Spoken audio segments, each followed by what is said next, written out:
return her. Return my child. Ojoche, return my child. The River Queen's cry tore through the stillness of the river in Achalo like a mother whose heart had been ripped open. It rolled across the dark water, climbed the tall raffia palms, slipped through the narrow mud paths, and settled inside the ears of sleeping villagers. This is the story of Ojoche, the woman who lifted what she thought was mercy from the water and nearly drowned her entire village in sorrow. Where are you watching this video from? And please don't forget to subscribe to our channel. Now listen carefully. There was a time when Ojoche's name was spoken with pride in Ejule village. When she stepped into the market square, heads turned, not because she was loud or proud, but because beauty seemed to follow her like obedient light. Her skin carried the rich bronze tone of fresh clay warmed by the sun. Her eyes were bright and sharp, and when she laughed, even stubborn men found themselves smiling. Old women would shake their heads and say, "The ancestors carved this one slowly."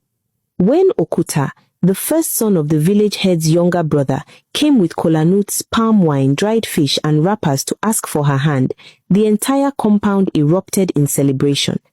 Okuta was strong, respected, broad-shouldered, a skilled hunter whose traps never returned empty. Their marriage ceremony was the kind that makes history. Drums beat without rest. Masquerades spun dust into the air. The elders placed their hands on their heads and prayed for sons, daughters, long life, and a lineage that would never fade. The first year of marriage was sweet like fresh palm wine. Ojoche glowed.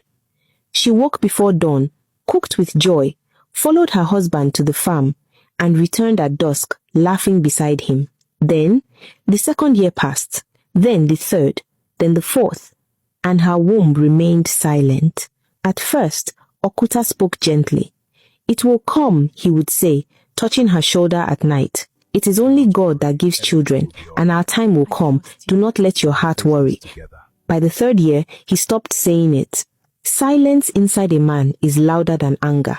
The sweetness of his voice began to sour. What use is a woman who cannot give her husband children? Women who once braided her hair began lowering their voices when she approached. Younger wives with babies on their backs looked at her with pity disguised as respect. During naming ceremonies, she attended with carefully painted smiles, carrying other people's children, rocking them softly while something inside her chest felt hollow. She visited herbalists in Ida. She drank bitter concoctions that burned her throat. She fasted. She prayed. She cried by the river until her eyes swelled. One day, Okuta returned from Angpa market with another woman walking behind him. Her name was Ajanigo. She was young, round-faced, barely grown, already heavy with pregnancy. "A man must extend his name," Okuta said flatly, not meeting Ojoche's eyes. "You have left me no choice."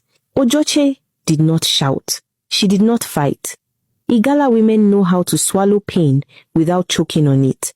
From that day on, Ojoche's world grew smaller and colder.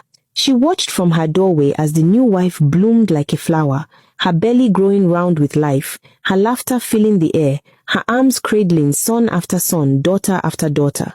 But in the stillness of her heart, Ojoche carried a quiet hope, fragile as it was, that one day, somehow, the gods might remember her.